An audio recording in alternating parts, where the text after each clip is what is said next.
الحمدللہ رب العالمین والصلاة والسلام علی سید الانبیاء والمرسلین قال اللہ تعالی وتبارک فی القرآن المجید والفرقان الحمید فی شان حبیبہ مخبرا وآمرا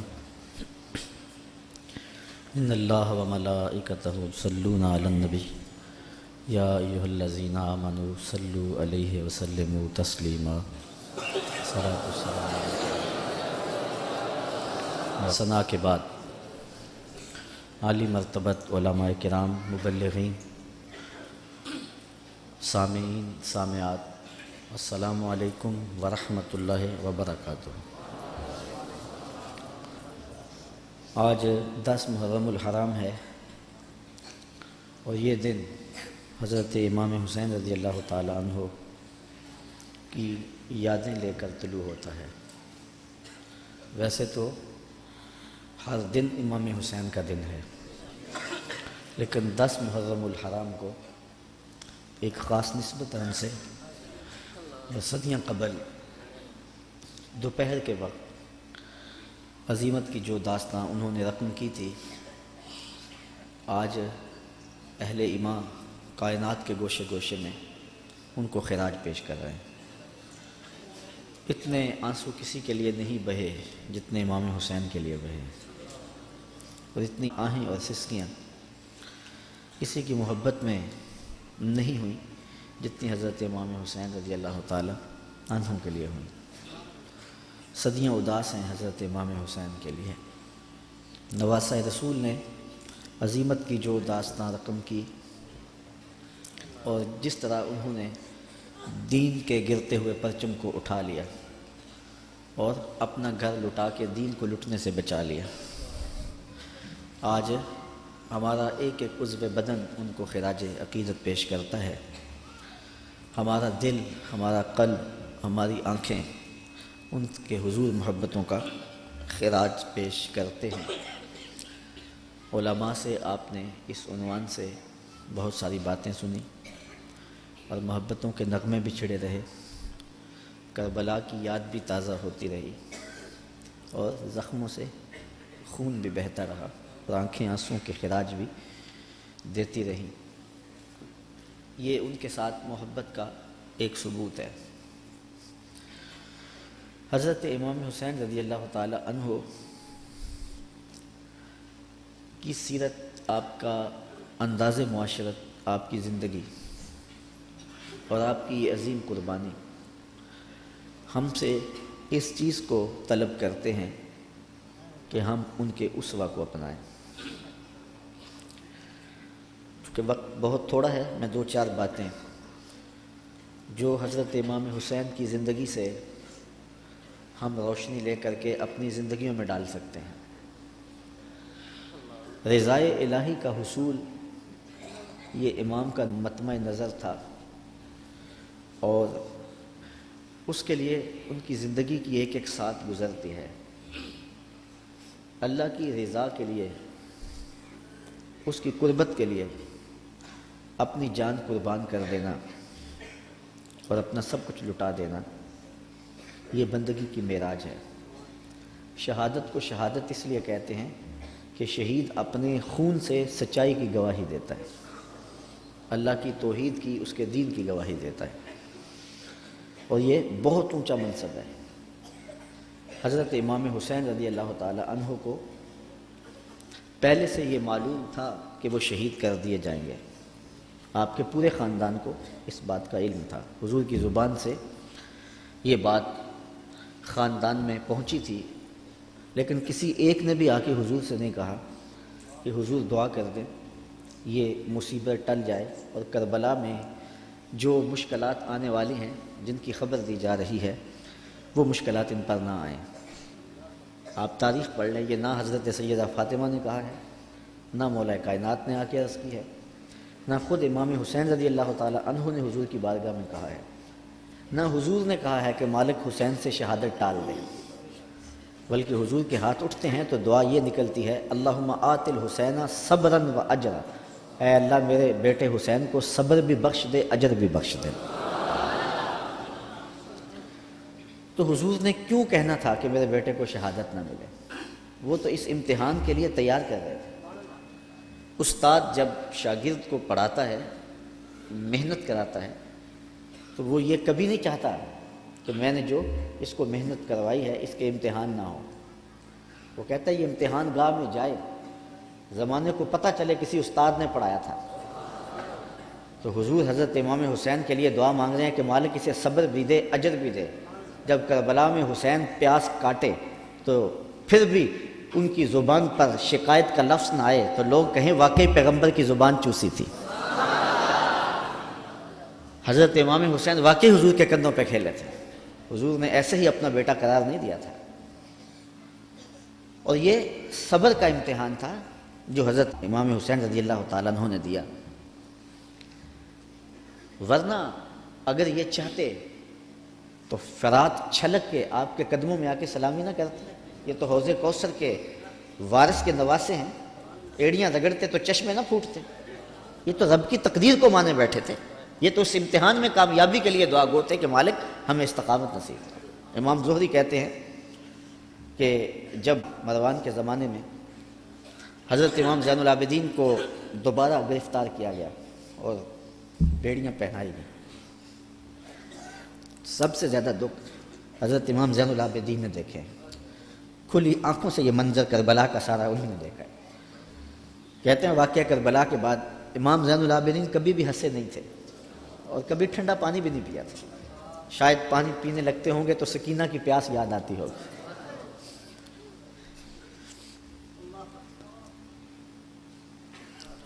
لیکن آپ کے ہاتھوں میں ہاتھ کڑیاں ڈال لی گئی اور قید میں ڈال دیا گیا۔ امام زہری کہتے ہیں کہ میں نے جو ہی امام کو دیکھا تو امام زہری رو پڑے۔ امام زین العابدین نے کہا زہری رو کیوں رہے ہو؟ میں نے کہا حضرت آپ کے ان ہاتھوں میں ہاتھ کڑیاں ہیں، پیغمبر زادے ہو، دنیا کو دین دیا ہے، اور آج آپ کے ہاتھ میں ہاتھ کڑیاں ہیں، بے مروت بے وفا تیرا بھی کیا افسانہ ہے، جس نے اپنی ہی شمع کو گل کیا تو وہ پروانہ ہے۔ تو کہا یہ لوگ کتنے ظالم ہیں جنہوں نے آپ کے ہاتھوں میں ہتھ کڑیاں ڈالی۔ اور امام زہری کا دل پھٹتا جا رہا ہے۔ امام زین العابدین فرمانے لگے زہری پریشان ہونے کی ضرورت نہیں، ہم تو اس کی تقدیر کے اوپر راضی ہیں، ورنہ یہ زنجیریں کیا ہیں، آپ نے جھٹکا دیا زنجیریں ٹوٹ گئیں۔ کہا یہ ہمارے لیے نہیں ہے۔ تو یہ کربلا کی مشکلیں ٹل جاتی ہیں اگر حضرت امام چاہتے، لیکن انہوں نے تو مشکل کو سہ کے اور قربانیاں دے کے عظیمت کی داستان رقم کرنی تھی، اور وہ زمانے نے دیکھا۔ تو حضرت امام حسین رضی اللہ تعالی عنہ کی سیرت سے یہ چیز سیکھی جا سکتی ہے کہ ہم اپنے آپ کو قربانی کے لیے تیار کریں اور اپنے فکر کی، اپنی سوچ کی پرورش اس طرح کریں کہ کبھی مشکل وقت میں کھڑا ہونے کا مرحلہ آ پہنچے تو پھر ہمارے قدم ڈگمگائے نہ، پھر ہمارے پاؤں میں لرزش نہ آ جائے، ہمارے زوردار نعرے اور ہمارے پرجوش خطاب، ہماری خطابت کے تن تنے اور ہمارے فلسفے وہاں دم نہ توڑ جائیں جہاں کھڑے ہونے کا وقت تھا۔ یہ ناداں سجدے میں گر گئے جب وقت قیام آیا۔ تو ہم نے اپنی پرورش حضرت امام حسین رضی اللہ تعالی عنہ کی اس فکر کی روشنی میں کرنی ہے، تاکہ اگر کوئی ایسا وقت آن پہنچے تو پھر ہمارے قدم اکھڑنے نہ پائیں۔ حضرت امام حسین رضی اللہ تعالی عنہ نے یزید کی بیعت سے انکار کیا، اور اس میں ہمارے لیے سیکھنے کی یہ بات ہے کہ ہم کبھی بھی کسی ظالم کے ہاتھ پہ بیعت نہ کریں۔ یہ جو مصلی کی امامت ہے، میں اپنے اس جملوں پہ آپ کی توجہ چاہوں گا۔ یہ جو مصلی کی امامت ہے یہ امامت صغرا ہے، چھوٹی امامت ہے، اور یہ تخت و تاج کی امامت جو ہے یہ امامت کبریٰ ہے، بڑی امامت ہے۔ ہم چھوٹی امامت کے بارے میں تو اتنے حساس ہیں کہ اگر کسی کے پاؤں کی انگلیاں بھی اٹھ جائیں تو ہم اس کے پیچھے کہتے نماز نہیں ہوگی۔ اگر کسی شخص کی داڑھی کا سائز چھوٹا ہو تو ہم اس پہ احتیاط کرتے ہیں کہ اس کے پیچھے نماز واجب الاعادہ ہے۔ تو یہاں تو داڑھی کا سائز اور انگلیوں کا لگنا اور اٹھنا بھی دیکھتے ہیں کہ نماز ہے۔ تو امامت صغرا میں ہماری یہ احتیاط ہے، اور جہاں امامت کبریٰ کا معاملہ آئے وہاں آنکھیں بند کر کے بیٹھ جائیں۔ تو تو ہمیں سوچنا ہوگا، حضرت امام حسین رضی اللہ تعالی عنہ نے فرمایا تھا وَمِثْلُنَا لَا يُبَايِعُ، یہ نہیں کہا تھا کہ میں یزید کی بیعت نہیں کرتا، کہا میرے جیسا شخص یزید کی بیعت کر کیسے سکتا ہے؟ یزید فاسق مولن تھا، یزید شراب پیتا تھا، مسلمانوں کا قاتل تھا، فاجر تھا، اور امام حسین رضی اللہ تعالی عنہ کی پرورش آغوش نبوت میں ہوئی تھی، تو یزید کے ناپاک ہاتھ میں امام کا ہاتھ کیسے آ سکتا تھا؟ اور ابھی حضرت کہہ رہے تھے کہ لوگ سر بچانے کے لیے ہاتھ دے دیتے ہیں، اور امام نے ہاتھ بچانے کے لیے سر دے دیا۔ اور تاریخ کربلا کی پڑھیں، آپ کو نیزوں کے اوپر سر نظر آئیں گے، آپ کو گھوڑوں کی ٹاپوں پہ روندے جانے والے لاشوں کا تذکرہ ملے گا، لیکن امام کے ہاتھوں کا ذکر آپ کو کہیں نہیں ملے گا۔ امام کا سر نیزے کی نوک پہ تھا، لاشیں گھوڑوں نے روند دیے، امام کے ہاتھ کدھر گئے؟ شاید قدرت نے اٹھا لیے ہوں کہ کوئی یزیدی امام کا کٹا ہوا ہاتھ نہ اٹھا لے، اور پھر یزید اس ہاتھ کو اپنے ہاتھ میں ڈال کر کے کہے چلو اس طرح ہی صحیح، امام کا ہاتھ تو میرے ہاتھ میں آ گیا۔ امام کی عظمت کا پہرا رب نے دیا اور ان کی آبرو کا پہرا رب نے دیا، امام حسین کا کٹا ہوا ہاتھ بھی یزید کے ہاتھ میں نہیں آیا۔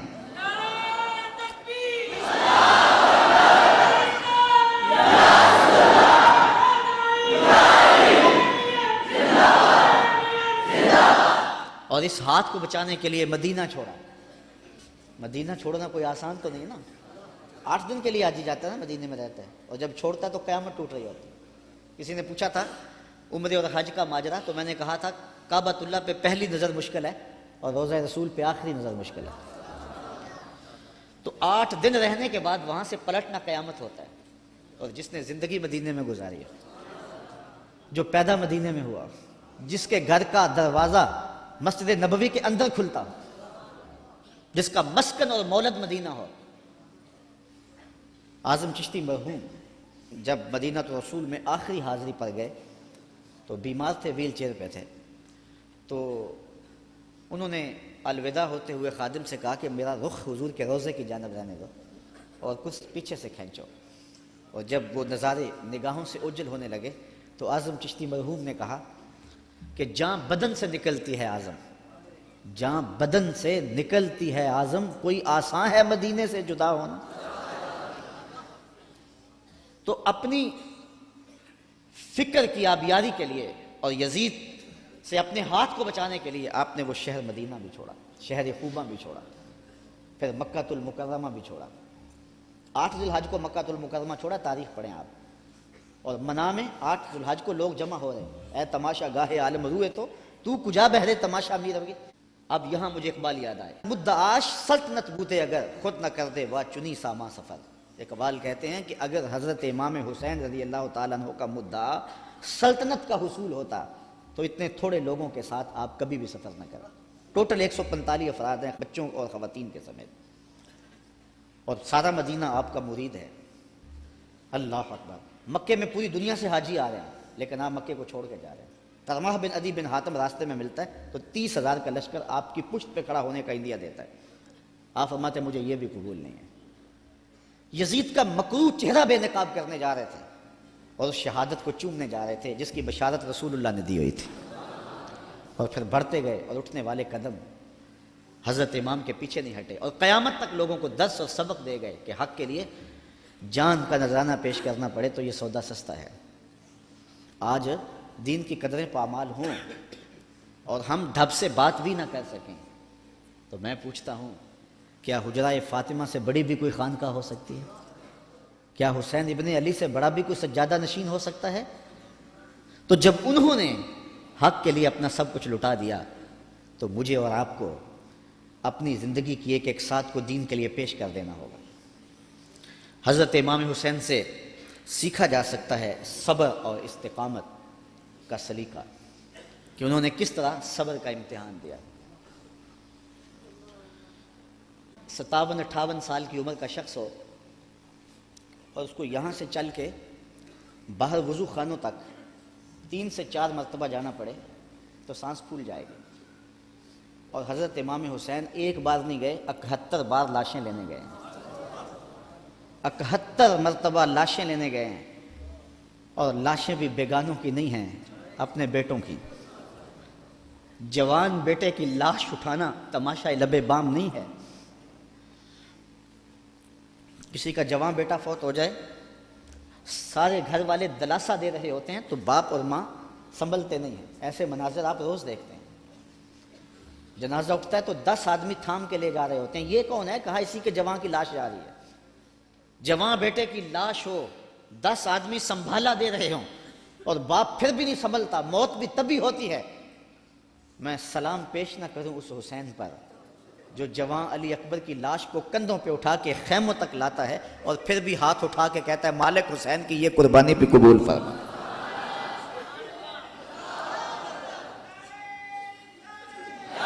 اتنے دکھ تو کو ہمالیہ پہ آتے تو اس کا پتا بھی پانی ہو جاتا، وہ بھی برداشت نہ کر پاتا۔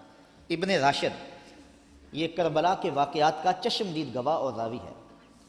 وہ لکھتا ہے کہ میں خود کھڑا تھا اور میں نے حضرت امام عالی مقام رضی اللہ تعالیٰ عنہ کو دیکھا کہ انہوں نے اپنے سینے سے ایک جوان کی لاش کو لپٹایا ہوا ہے اور مقتل سے خیموں کی جانب آ رہے ہیں، اور وہ جوان اتنا قد آور ہے کہ اس کے باوجود اس کے پاؤں زمین پہ گھسیٹ رہے ہیں اور مقتل سے لے کر کے خیموں تک ریت پر ایک لکیر بن رہی ہے۔ تو میں پہچانتا نہیں تھا اس شخص کو، وہ نوجوان کون ہے؟ تو میں نے کسی سے پوچھا، میں نے کہا یہ نوجوان کون ہے جس کو امام اٹھا کے لے جا رہے ہیں؟ کہا یہ امام حسن کا بیٹا قاسم بن حسن ہے۔ وہ منظر بھی زمانے نے دیکھا، 6 ماہ کا عسر ہے اور حضرت امام ہاتھوں پہ لے کے فرات کے کنارے پہ کھڑے ہیں۔ یہ تمام حجت تھی، پانی کے محتاج نہیں تھے، کوثر چھلک کے قدموں میں سلامی دینے آتا۔ حسین ابن علی کے نام پر تو پانی رکتا ہی نہیں ہے۔ میں ذکر کر رہا ہوں، سب کی آنکھوں میں پانی نہیں آ رہا؟ یہ پانی تو آج تک سلامی پیش کر رہا ہے۔ پانی کا مسئلہ نہیں تھا، اتمام حجت تھی۔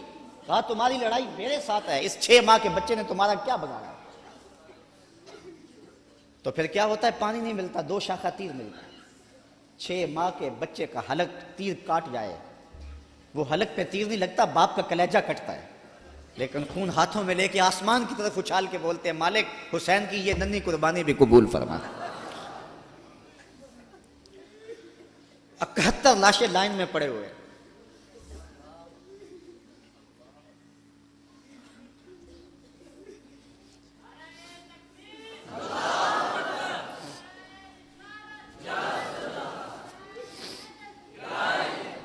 یزیدیوں کی صفاقی، ان کا ظلم اور بربریت ان کے تیور نظر آ رہے ہیں، اور خیمے کے اندر پردہ سادات بیٹھی، رسول اللہ کی شہزادیاں بیٹھی۔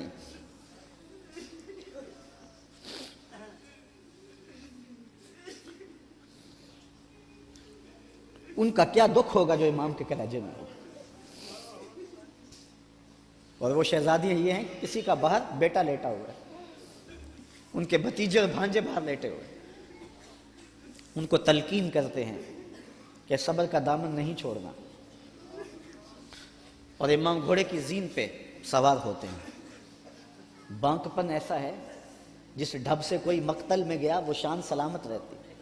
زمانے نے دیکھا 71 لاشیں اٹھا کے خیموں تک لانے والا حسین جب گھوڑے پہ آتا ہے تو اشقیاء کی صف میں کھلبلی مچ جاتی ہے، آواز آ رہی ہے یہ کون ذی وقار ہے، بلا کا شاہ سوار ہے، لباس ہے پھٹا ہوا غبار سے اٹا ہوا، تمام جسم نازنی چھدا ہوا کٹا ہوا، پھر بھی ہے ڈٹا ہوا، یہ نبی کا نور عین ہے، یہ بال یقین حسین۔ اللہ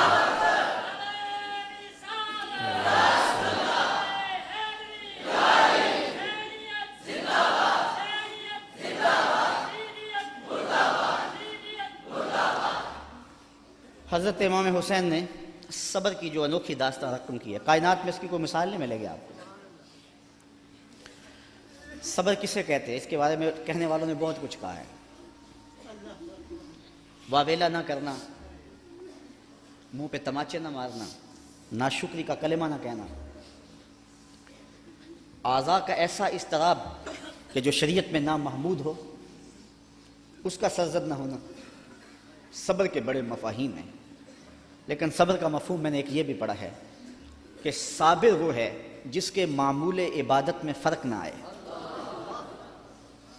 پہلی صف میں کھڑا ہونے کی عادت تھی، نماز پڑھتا تھا، جوان بیٹا فوت ہو گیا، اذان پکاری گئی تو پہلی صف میں کھڑا پایا گیا، نماز قضا نہیں ہوئی، آپ کہیں کہ بندہ صابر ہے۔ گھر میں میت پڑی ہے، نماز قضا نہیں ہوئی، جس کے معمول عبادت قضا نہ ہوں وہ صابر کہلاتا ہے۔ صبح اٹھ کے قرآن پڑھنے کی عادت تھی، گھر میں میت پڑی ہے، چلو دوپہر کو تدفین ہونی ہے، نماز پڑھی تو تلاوت آج بھی چھوڑی نہیں ہے، ہم کہیں گے بندہ صابر ہے۔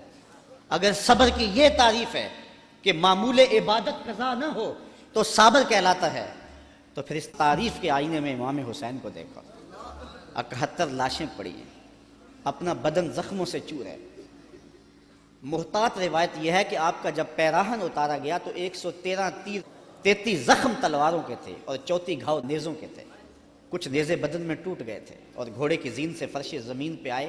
صابر ایسا ہے کہ عبادت کا وقت آ گیا، سجدہ قضا نہیں ہونے دیا، ایسا صابر ہے کہ سجدہ قضا نہیں ہونے دیا، آتے ہی پیشانی سجدے میں رکھ لی، اللہم رضن بقضائک وصبرن علی بلائک تسلیما لامرک، اے اللہ سب کچھ کٹا کے، اور بچوں کی لاشیں پڑی ہیں، حسین کے لخت لخت سے خون بہ رہا ہے، لیکن حسین پھر بھی حاضر ہو گیا تیرے امر کو تسلیم کرتے ہوئے اور آنے والی مشکلوں پر صبر کرتے ہوئے، اور حسین تیرے حکم پہ راضی ہے، تو بھی بتا تو بھی حسین پہ راضی ہوا ہے یا کہ نہیں ہوا؟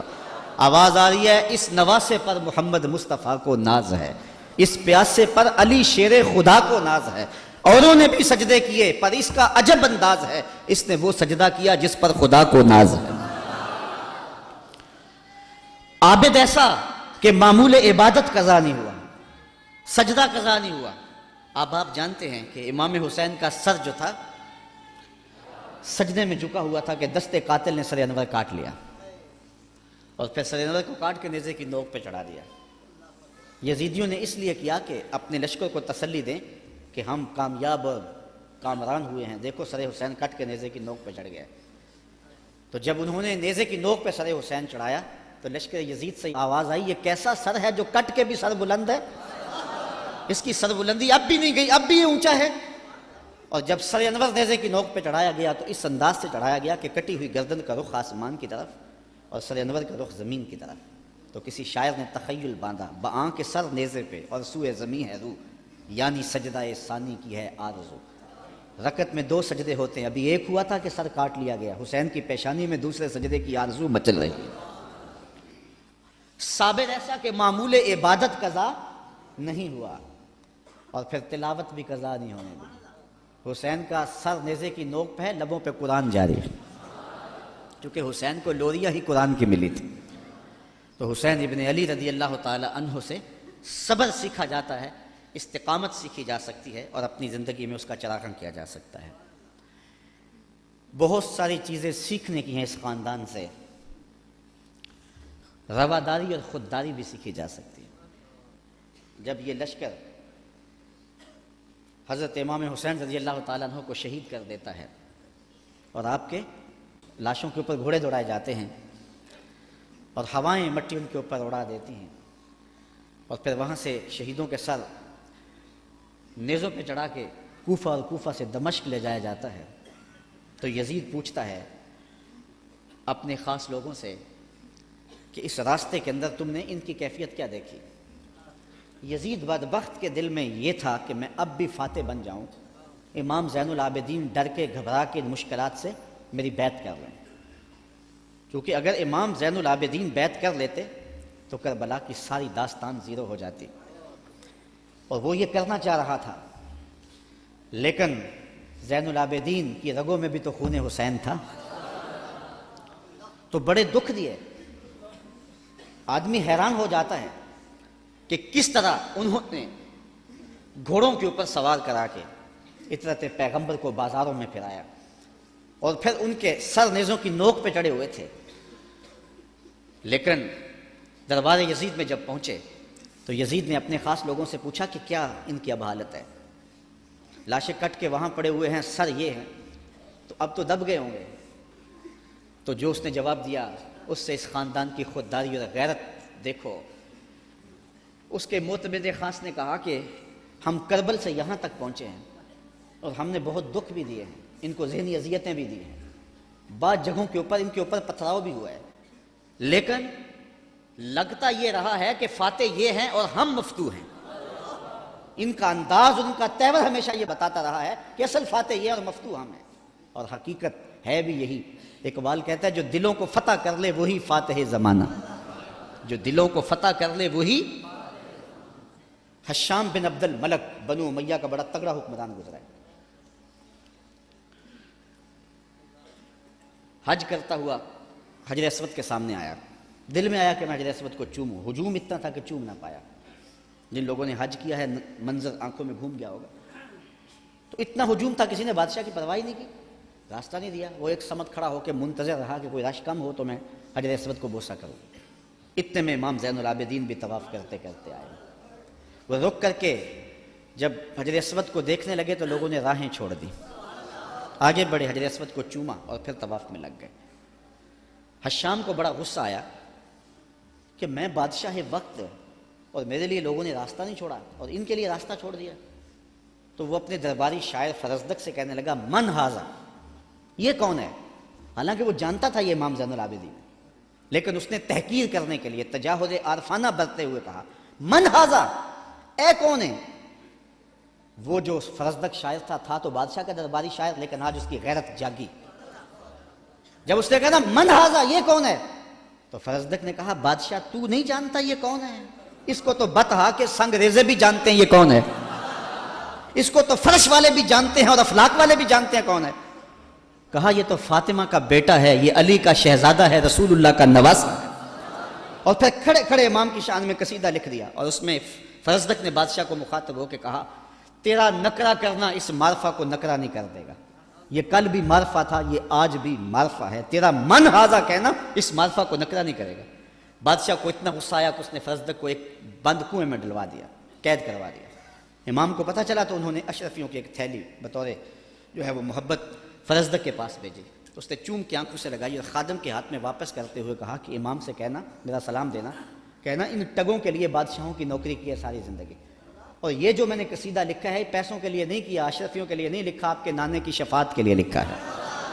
جو دلوں کو فتح کر لے وہی فاتح زمانہ. آپ پورا شہر ڈھونڈ لیں, آپ کو شمر نام کا شخص نہیں ملے گا, آپ کو خولی نام کا شخص نہیں ملے گا, آپ کو ابن زیاد نام کا شخص نہیں ملے گا, آپ کو یزید نام کا شخص نہیں ملے گا. اور اگر آپ ڈھونڈنے نکلے, دور کیا جانا, اسی محفل سے ڈھونڈ لے, ہزاروں علی کے نام کے ہوں گے, ہزاروں حسین کے نام کے ہوں گے, شبیر کے نام کے ہوں گے. اور کتنی تجھے محبتیں اے فراز چاہیے, ماؤں نے تیرے نام پہ بچوں کے نام رکھ دیے. جو دلوں کو فتح کر لے وہی فاتح زمانہ. تو حضرت امام حسین رضی اللہ تعالی عنہ کے خانوادے کا جو ترہ ہے اور خودداری کا جو انداز ہے وہ دیکھنے کو ملا. اور کربلا سے لے کر کے مدینے تک یہ منظر ہر جگہ پہ دکھائی دیا. حضرت امام حسین کو کربلا میں دیکھیں یا ان کے خاندان کو کوفے کے بازاروں میں دیکھیں یا دمشق کے بازاروں میں یا دربار یزید میں دیکھیں, آپ دیکھیں گے کہ باوجود کہ یہ مظلوم ہیں, باوجود کہ ظلم و جبر کی انتہا کر دی گئی, لیکن انہوں نے اس کے جواب کے اندر کوئی شخصی وار نہیں کیا ہے. سارے کربلا کے واقعات کو پڑھتے جائیں, بلکہ اس واقعہ کو سمجھنے کے لیے صرف ایک واقعہ, اللہ نے مختار سقفی سے یہ کام لیا کہ اس نے قاتلان حسین کو چن چن کے مارا. مالک اشتر کی قیادت میں فرات کے کنارے ابن زیاد کے لشکر سے لڑائی تھی. اللہ نے مالک اشتر کو فتح دی اور یزیدی بھاگ کھڑے ہوئے. کچھ قتل کر دیے گئے, کچھ بھاگ گئے, کچھ پکڑ لیے گئے. ابن زیاد بھی بھاگ کر کے ایک سمت رخ کر جاتا ہے کہ میں ان لوگوں کی دست برد سے دور ہو جاؤں, اور اپنے گھوڑے کو ایڑ لگائی اور تیزی سے سر پٹ گھوڑا دوڑا رہا ہے. ادھر پیاس کی شدت ہے, زبان کانٹا ہو گئی, حل خشک ہو گیا. صحرا کے اندر لگا ہوئے خیمہ دکھائی دیا. سوچا کہ اس خیمے والے سے جلدی سے رک کر کے پانی کے 2 گھونٹ لے لوں اور پھر آگے بڑھ جاؤں گا. گھوڑے سے اترا, خیمے کا پردہ سرکایا, دیکھا کہ امام زین العابدین عبادت کر رہے ہیں. امام زین العابدین کبھی مدینہ سے باہر نکل کے صحراؤں میں خیمہ گاڑ لیتے تھے, مہینہ مہینہ گزارتے. یہ کچھ ایسی جگہ پہ خیمہ گاڑے عبادت میں مصروف تھے, قرآن کی تلاوت کر رہے تھے. اس نے سرکایا پردہ تو دیکھا امام ہے. غیرت ہوتی تو ایک پانی کا گھونٹ بھی نہ مانگتا, لیکن مرتا تھا کیا کرتا. اس نے کہا حضرت مجھے پانی دیجیے. امام نے نظر اٹھا کے دیکھا, پھر دونوں ہاتھوں سے پیالہ بھرا اور ابن زیاد کو دیا. اس نے پانی پیا, پیاس زیادہ تھی, کہا حضرت اور دیجیے. آپ نے پھر دیا. اس نے پھر مانگا, آپ نے پھر دیا. سمجھا کہ امام نے مجھے پہچانا نہیں، اگر پہچان لیتے تو میرے منہ پہ تھپڑ مارتے، مجھے پانی نہ دیتے، میں نے جو ان کے خاندان کے ساتھ کربلا میں کیا تھا۔ تو کہنے لگا حضرت شاید آپ نے مجھے پہچانا نہیں۔ امام کی آنکھیں برسنے لگیں اور فوارے چھوٹ پڑے اشکوں کے، اور آپ نے فرمایا بدبخت تجھے نہیں پہچانتا جس نے میرا گھر اجاڑ کے رکھ دیا، 6 ماہ کے عسکر کو بھی پانی نہ دیا۔ تو کہا حضرت اگر آپ پہچان گئے ہیں مجھے تو پھر مجھے 3 پیالے لبالب بھر کے کیوں دیے ہیں؟ کہا جب ہم تمہارے گھر آئے تھے جو تم نے کیا یہ تمہارے خاندان کی ریت تھی، اور آج تم ہمارے گھر آئے ہو جو میں کر رہا ہوں یہ میرے خاندان کی ریت ہے۔ نصیب اپنا اپنا، مقام اپنا اپنا، کیے جاؤ میں خارو کام اپنا اپنا۔ تو حضرت امام حسین رضی اللہ تعالی عنہ کے خاندان سے یہ سیکھنے والی چیزیں ہیں جس کو ہم اپنی زندگیوں میں داخل کر کے اپنی زندگیوں میں چراغاں کر سکتے ہیں۔ حضرت امام حسین رضی اللہ تعالی عنہ کا نام کل بھی روشن تھا، آپ کا نام آج بھی روشن ہے۔ یزید مر گیا،